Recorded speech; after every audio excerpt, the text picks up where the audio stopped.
Hello বন্ধুরা, good morning, welcome back to my channel. তোমরা সবাই কেমন আছো? আশা করছি সবাই খুব ভালো আছো।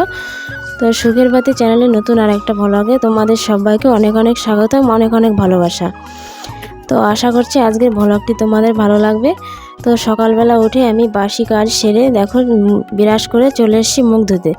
তো আজকে সকালে 6টার সময় ঘুম থেকে উঠেছি। তো ঘুম থেকে উঠে বাসি কাজটা সারতে প্রায় 1 ঘন্টা লেগে যায়। তো তারপরে ভাবলাম একবারে বিরাসটা করে নিই। আর এদিকে দেখো পাতাগুলো দলা করে রেখেছিলাম, ভিজা ভিজা রয়েছে। তো পাতাগুলো মেলতে চলে এলাম। তো আজকে দেখছি সূর্যি মামা সকাল সকাল বেশ ভালো সুন্দরভাবে উঠে গেছে। তো মাঝে মধ্যে আবার দেখি সূর্যি মামা ওঠে না, তো মনটাও খুব খারাপ হয়ে যায়। আর এদিকে দেখো পাতাগুলো মেলে দিয়ে আমি চলে এলাম শাড়ি ধুতে। তো আমি বাড়িতে তো শাড়ি পরি না, কিন্তু কালকে আমাদের একটা শ্রাদ্ধ বাড়ি নেমন্তন্ন ছিল। আমার এক পিসা শ্বশুর মারা গেছিলো, তো ওনার কালকে শ্রাদ্ধের কাজ ছিল, ওইখানে গেছিলাম, যার জন্য বিকাল হয়ে গেছিলো, 4টের সময় এসি। তো তখন আর এসে তো শাড়িটা ধোয়া যায়নি, রেখে দিয়েছিলাম। তো আজকে সকাল সকাল ভাবলাম একবারে শাড়িটা ধুয়ে দিই। তো শাড়িটা ধুয়ে দিয়ে আমি এদিকে চলে এলাম সোজা রান্নাঘরে। তো সকাল সকাল একবারে রান্না চাপিয়ে দেবো, দুবেলার রান্না। তো দুপুরবেলা আর করবো না, দুপুরেও কিছু কাজ থাকে, দুপুরবেলা রান্না থাকলে আর কোনো কাজ করা যায় না। আর উনুনে রান্না তো একটু টাইম লাগে রান্নাটা করতে। তো আগুনটা ভালো করে জ্বলে না, তার মধ্যে আবার থেকে থেকে নিভে যায়। পাতা দিয়ে রান্না করি, একটু ডালপালা হলে তখন আবার আগুনটা ভালো জ্বলে। কিন্তু এখন দেখছি গাছ থেকে প্রচুর পাতা পড়েছে, তো এখন ভাবছি একটু পাতা দিয়ে রান্না বান্না করে ফেলি। আর এদিকে দেখো আজকে আমি ডিম রান্না করব।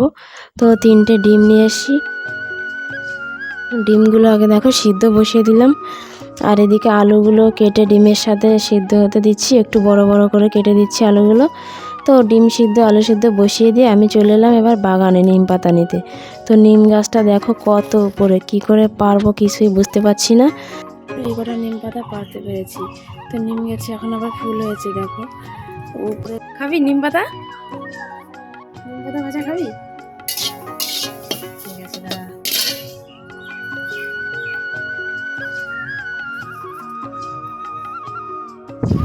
ফু দিয়ে দি, নে খা, খেয়ে নাও, হেবি সুন্দর মিষ্টি, খেয়ে নাও।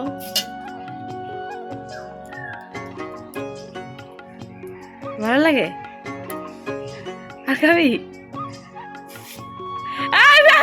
বাইরে যা, ঘরে বাইরে থুতু ফেলতে যায়। আর খাবি? কেন? আর একটু খেয়ে যা, আবার ঘরে বাইরে থুতু ফেলে।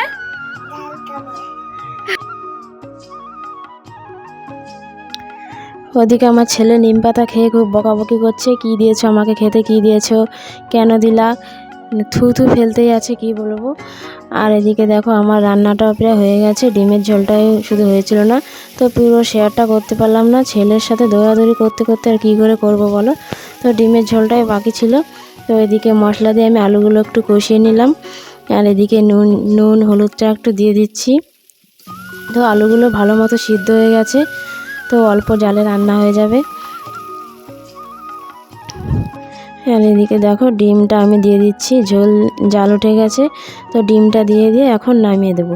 আর এদিকে দেখো রান্নায় এই যে আজকে করেছি নিম বেগুন। তো বেগুনগুলো ছোটো ছোটো করে নিম পাতা দিয়ে বেগুন করেছি। আর এদিকে চাল কুমড়ো ছিল কুচি কুচি করে সর্ষে ফোড়ন দিয়ে আর কাঁচা লঙ্কা দিয়ে ভাজা করেছি। তো অল্প করে একটু ভাজা করলাম। আর এদিকে খাওয়া দাওয়া করে তো চলে এলাম কলে থালা বাসন মাজতে। আমাদের কলটার উপর এত রোদ, কি বলবো। তো গামছা মুড়ি দিয়ে থালা বাসন মাজছি দেখো, তবুও যেন গামছাটা গরম হয়ে শরীরের মধ্যে তাপ ঢুকে যাচ্ছে। মানে শীতকালে কিন্তু আমাদের কলের মধ্যে একটু রোদ আসে না, শীতকালে রোদের জন্য বসে থাকি, রোদ আয় আয় কখন আসবে সেই অপেক্ষা করে হা করে বসে থাকি। কিন্তু শীতকালে একটু রোদ আসে না। আর গরমকালে এত রোদ, এই যে এখন রোদ দেখছো পুরো 3টে অবধি এরকম রোদ থাকে। মানে স্নান করতে আসবো কি, মানে গা পুড়ে যায়। আর নিচের দিকে সানে পাড়া দিলেও পাটা মনে হয় পুড়ে একেবারে গলে গেল, আর উপরের দিকে তো তাপ আছেই। এই হচ্ছে অবস্থা। যখন দরকার তখন পাই না, আর যখন এখন তো অত রোদের দরকার নেই কলের উপরে। তো এখনই দেখো কত রোদ, একেবারে সকাল 7টা থেকে রোদ। আর এদিকে দেখো আমার থালা বাসনগুলো মাজা হয়ে গেল, কড়াইটা বাকি আছে। তো কড়াইটা থালা বাসনগুলো রেখে এসে মেজে নেব। তো কড়াইয়ের নিচের কালিটা আবার আমি তুলি না। তো কড়াইটা একটু হালকা মতো ফেটে গেছে, তো কালিটা তুললে তেল ফেল সব পড়ে যায়। তারপরে দেখো আমি স্নান টান করে চলে এলাম পুজো দিতে। তো ছেলেকেও একবারে স্নান করিয়ে দিয়েছি। স্নান করে ওকে বললাম ওই ঘরে একটু বসে বসে খেয়াল, তো আমি পুজোটা দিয়ে তারপরে আসছি। ছেলে পুজোর এখানে আসলে এত বদমাইশি করে জানো না, ঠিক করে পুজোও দেওয়া যায় না। মানে ও একবার ফুল ছিটাবে, ঠাকুরের আসনের মধ্যে উঠতে চায়, তো এত বদমাইশ। ও গাছে কিছু কাঞ্চন ফুল ফুটেছিল, কাঞ্চন ফুলটা দিয়ে, আর ঘরে কিছু গাঁদা ফুল ছিল, ওই গাঁদা ফুলটা দিয়েই পুজো দিয়ে দিচ্ছি। আর আমাদের ওই সাইডটা ঠাকুর ঘরটায় দেখো শিব ঠাকুর আর লক্ষ্মী ঠাকুর। তো আগে শিব ঠাকুর ছিল না, শুধু এই সাইডটার আসনটা ছিল, কৃষ্ণ ঠাকুরগুলো ছিল। তো আমার বিয়ের পর আমি এবার শিব ঠাকুরটা বসিয়েছি, লক্ষ্মী ঠাকুরটা বসিয়েছি। তো এক আসনে রাখতে নেই, যার জন্য দুটো আসনে রেখেছি।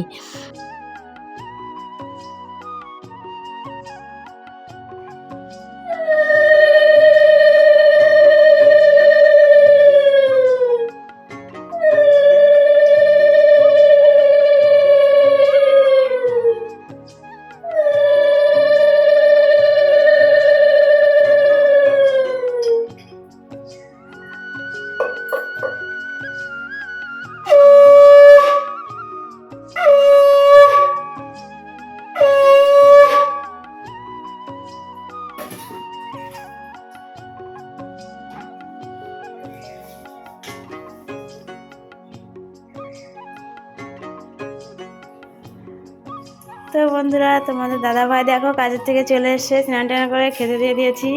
তো এখন খাচ্ছে নিম পাতা দিয়ে, দেখো বলছিল খাবে না, তো অনেকগুলো ঝাড় দিলাম, ঝাড় খাওয়ার পরে খাচ্ছে। দেখো মুখটুক কী করে, নিম পাতা না খাই বুঝবা কী করে নিমের কী গুণ।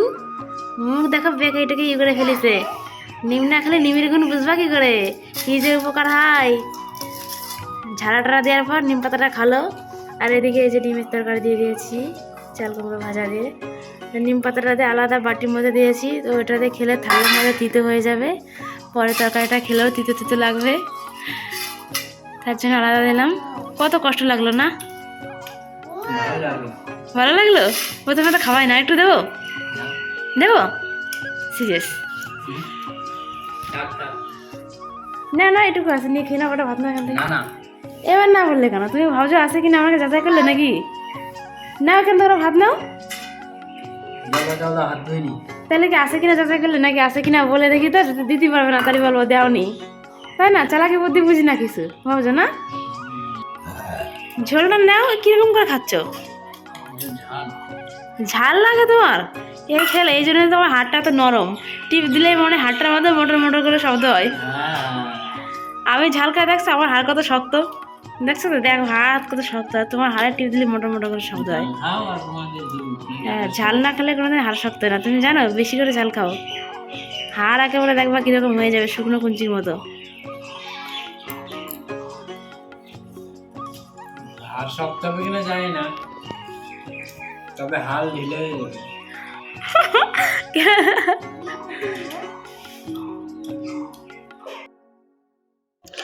তো বন্ধুরা দেখো, এখন বিকাল 5টা বেজে গেছে। তোমাদের দাদাভাইও একটু শুয়েছিল, তো তারপর কাজে চলে গেল। আর আমি এদিকে বাইরে ঘর উঠোনটা ঝাড় দিয়ে, তো জামা কাপড়গুলো শুকিয়ে গেছে, নিয়ে এসে ভাঁজ করে রাখছি। আর এদিকে দেখো বিছনাটাও পুরো লন্ডভন্ড করে রেখেছে। তোমাদের দাদাভাই আর আমার ছেলে একটু শুয়েছিল, মানে দুজনে যখনই শয় বিছনা একেবারে লন্ডভন্ড করে রেখে দেয়। তো যাই হোক, এখন একটু ভাঁজ করে রাখছি, আর চাদরটা একটু টেনে টেনে দিচ্ছি। আর আমি এখন একটু মাঠের দিকে যাব ঘুরতে, তো সারাদিন কোথাও যাই না, একটু বিকালটা একটু রাস্তা দিয়ে একটু মাঠ দিয়ে ঘুরে বেড়াই। তো যাই হোক, চলো কোথায় ঘুরতে যাই তোমাদের সাথে আবার পরে কথা বলছি, ঠিক আছে? তো বন্ধুরা দেখো, রাস্তাতে একটু ঘুরছিলাম, ঘুরতে ঘুরতে মাঠের দিকে চলে এলাম। তো এসে দেখলাম কি সবাই অনেক শাক তুলছে, জানো? তো দেখো কচি কচি কি সুন্দর শাক, এই যে গামছার মধ্যে, তো পুরানোটা শাক। তো আমি ভাবলাম কি এত সুন্দর শাক কচি কচি, তো দেখে লোভ লেগে গেল। তো বাড়ি কিছু আগের থেকে ছিঁড়ে রেখেছিলাম, তো যাই হোক ভাবলাম আমিও কিছু শাক ছিঁড়ে নিই। তো এখান থেকে কিছু শাক ছিঁড়ে গামছার মধ্যে নিয়ে নিলাম, কিছু তো আনিনি। তো এখন সন্ধ্যাও লেগে গেছে, বাড়িতে যেতে হবে। তো ভিডিওটা আজকে আর বেশি বড় করব না, আজকের মতো ভিডিওটা এখানেই শেষ করছি।